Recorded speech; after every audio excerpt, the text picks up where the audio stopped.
Good evening, students. In the previous lecture, I have explained what do you mean by induced EMF, or what do you mean by the electromagnetic induction. These things has been already discussed, right? So, in the previous video, I have said that induced EMF can be changed by 4 ways, right?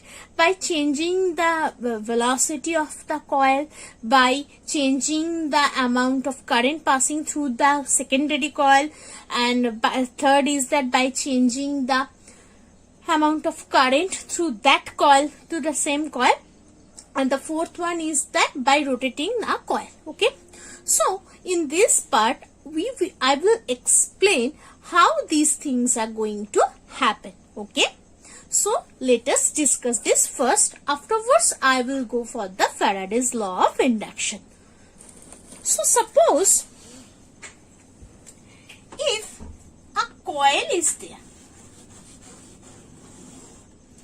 and a galvanometer is being attached with this coil. This is basically galvanometer G, right?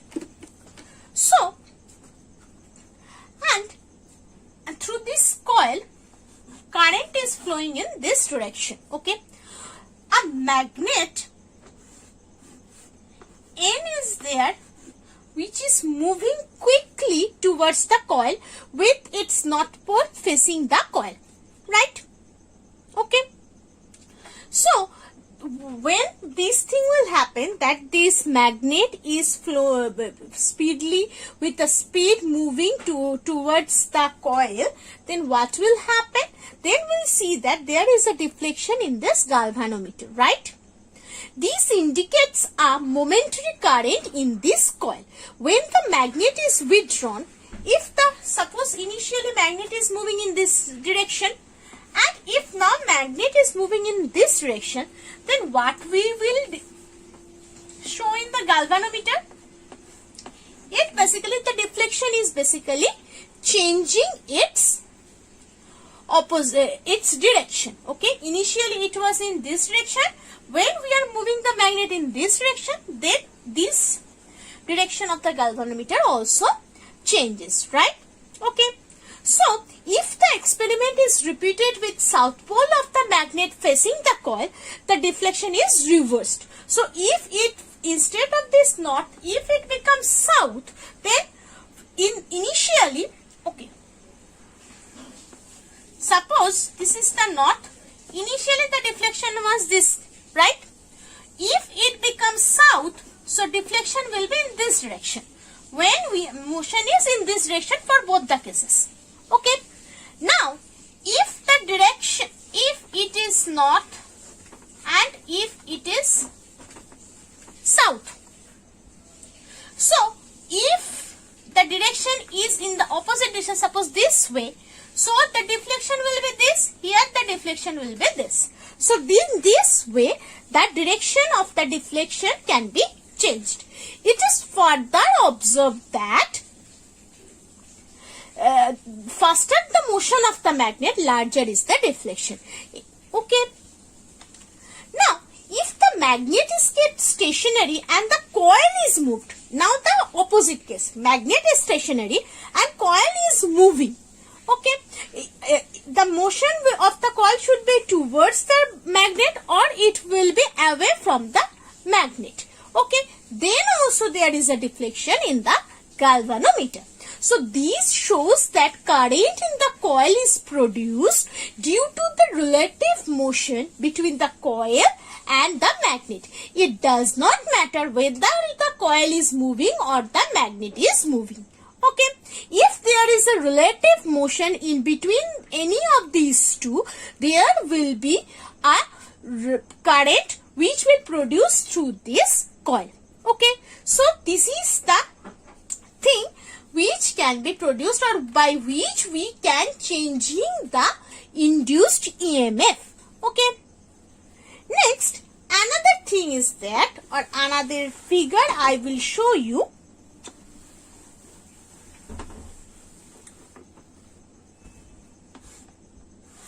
Corresponding to the coil. Okay.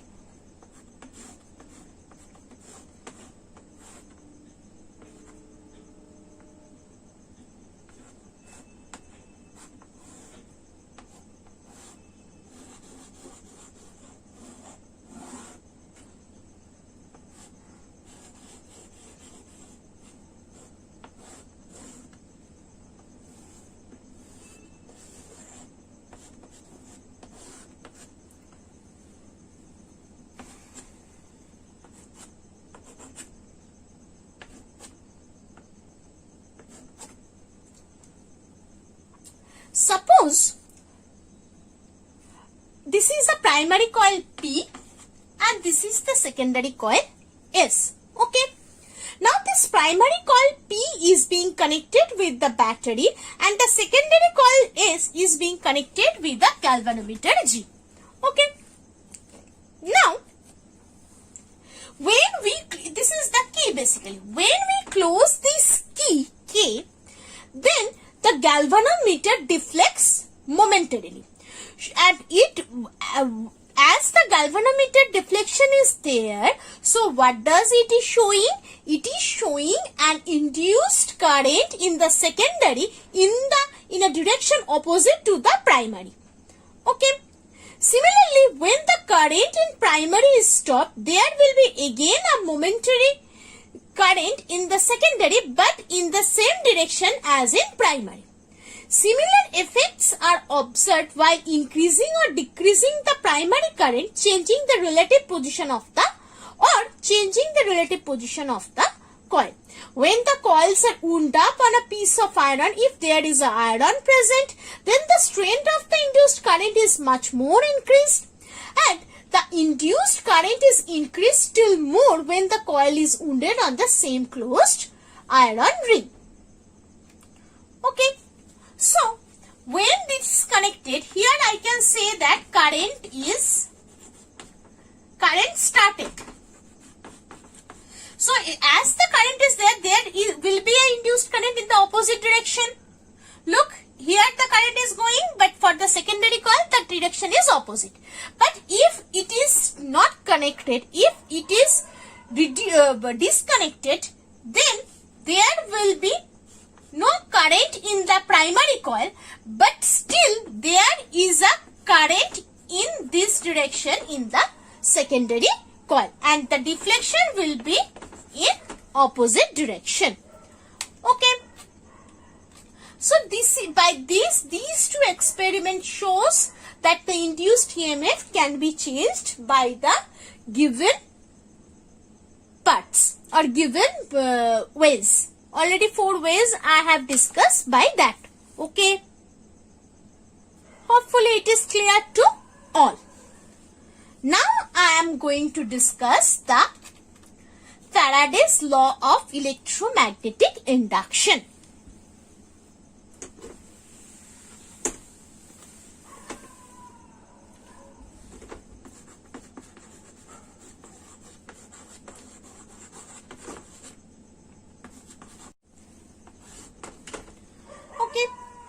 So basically, whatever the experiment of Faraday's law, these law basically divided into 2 parts, or basically I can say that not the law, the interference, whatever the experimental result Faraday had gotten, he had divided the interference into 2 subparts. Basically that's why we called in general Faraday's first law and Faraday's second law. Okay. So what is the first law of the Faraday's electromagnetic induction? Okay. So what is it is saying in the first law? It is saying that when the magnetic flux through a circuit is changing, an induced EMF which is set up in that circuit, whose magnitude is equal to the negative rate of change in the magnetic flux. Okay, this is also known as Newman's law. Okay, so whatever I have said for the first law, let's see the mathematical expression for this. So it is saying that when the magnetic flux through a circuit is changing, so let delta phi B is the change in magnetic flux in a time interval del t. Then the induced EMF in the circuit is given by E. That is equal to minus, already I have said that negative rate of change in the magnetic flux. So delta phi B corresponding to that delta T. Right? So this is the mathematical expression of the Faraday's first law, it is also known as, this first law is particularly known as Newman's law. Newman's law. Okay. If we consider that this del T, if we consider this del T tends to 0, then what we can write? We can write E equals to minus d phi b dt. It is basically the discrete differential form. Okay.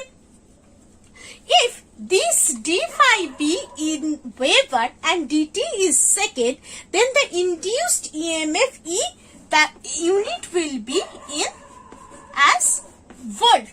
Okay. And this equation represents an independent experimental law which cannot be derived from other experimental law. Okay. If the circuit is tightly wounded coils with n turns, then these induced EMF, then the EMF will be induced in each turn and the EMFs of all the turns will be added up. So, the induced EMF of the whole coil will becomes basically equal to minus n d phi b dt. Okay.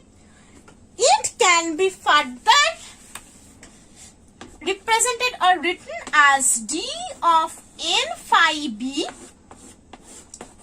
of dt. So here n phi b is called the number of magnetic flux linkage in the coil and its unit is n phi b, both.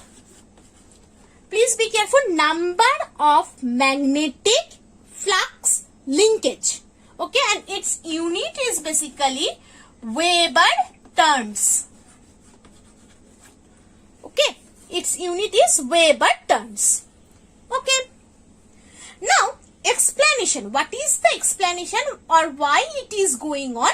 So, how this becomes? So, let us discuss this. Suppose, let us consider a magnet and a coil is there. Suppose a magnet is there with north pole and the coil is here. Okay. Through this north pole, magnetic lines of force are passing by. Like this. Okay. When the north pole of a magnet is near this coil, a definite number of lines of magnetic flux or magnetic lines of force is being originated from the pole passes through the coil. If we move either the coil or the magnet, the number of flux lines, that is, the magnetic flux passing through this coil changes on taking the magnet away. If we take the magnet away from the coil, the number of flux that is passing through the coil also decreases. It is decreasing. And if we bring that coil here, so it will increase. Another picture I am drawing here. If suppose coil is there, so it will be increased. Right? In either case, as an induced EMF is set up in the coil during the motion of the magnet. If now we are moving this magnet, so an induced EMF will be set in this coil. Okay. Faster the motion of the magnet, greater will be the rate of change of magnetic flux and higher will be the EMF induced. If both the magnet and the coil are stationary or both are moving in the same direction with same velocity, there will be no change in the magnetic flux and hence no EMF will be induced. So the main thing is that if there is a relative motion, then only there will be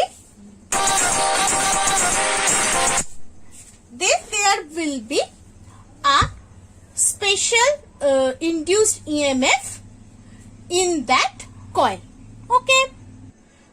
So, if if there is a relative velocity, then only the magnetic change of the magnetic flux will be there, and as the change of magnetic flux, so the EMF will be induced. Without the change of magnetic flux, there will be no induced EMF. Clear? Hopefully it is clear, will be there.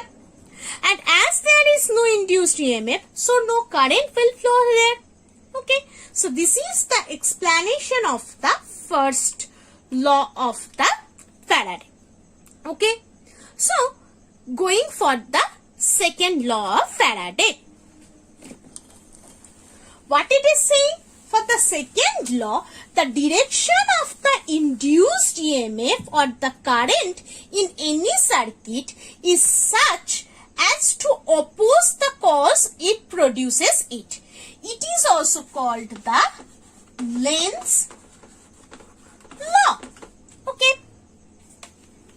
So what does it saying? It is saying basically that in the magnet and coil experiment, the direction of the induced current is accordance to the Lenz's law. That is, if it is the direction of the current, then it opposes the motion of the magnet which produces it. So why this current is producing? As the magnet is moving, that's why this current is being produced. So why this current is producing? To oppose that magnet, relative motion of that magnet. Okay. So basically why it is so, saying so? According to that, we know that conservation law of energy, right? The energy cannot be created nor destroyed. We all know this. But in that Faraday's law, what we are seeing that without any current, basically for the motion of the magnet or motion of the coil, a current is being produced and an induced EMF is there and the current is being produced. But the thing is that as the induced EMF is there, that means the energy is creating, right? EMF is nothing but the potential and potential is nothing but the energy. So energy is producing without any energy providing that, or without any energy loss. That's why it is basically violating the law of conservation of energy. Therefore, to justify that this electromagnetic induction is not violating the energy conservation law, the Lenz's law is there, or the second law is there. Okay. So what it is saying? It is saying that whatever the current is being produced, that is basically produced to oppose the magnet for which this current is being produced. Okay. I know it is little bit confusing, but please be carefully listen to my words. I think it will be clear in your way. Okay. Hopefully clear. Next is that direction of the induced current. So basically Fleming's right hand rule is there. If we stretch our right hand thumb and two nearby fingers, that is our index finger and the middle finger. So if these three fingers are in perpendicular direction of each other, there is a perpendicular direction. This is perpendicular and this is also perpendicular. These two is also. Okay. So this is, if index finger is showing the in the direction of the magnetic field, if it is showing the induced current, then the thumb will show the motion of the conductor. So this is the direction of the induced current. We can explain or we can find out by using the Fleming's right hand rule. Okay. So today I am ending this part. In the next part I will continue with the induced current and induced charge. Okay. Thank you.